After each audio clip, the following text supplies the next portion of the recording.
Gospod Bogovič, 1 minuta. Hvala. Debata okoli nepoštenih trgovinskih praks je že kar nekaj let v Evropi in žal je občutek, da smo vedno na istem mestu.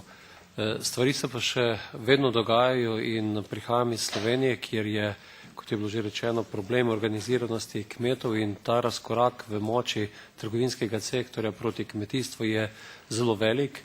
Zato se tudi ob vsakem prevzemu raznih trgovinskih verig ali pa na drugi strani tudi ob krizi v posameznem sektorju pojavijo vedno nove inovativne ideje, kako kmetijskega proizvajalca stisniti v kot.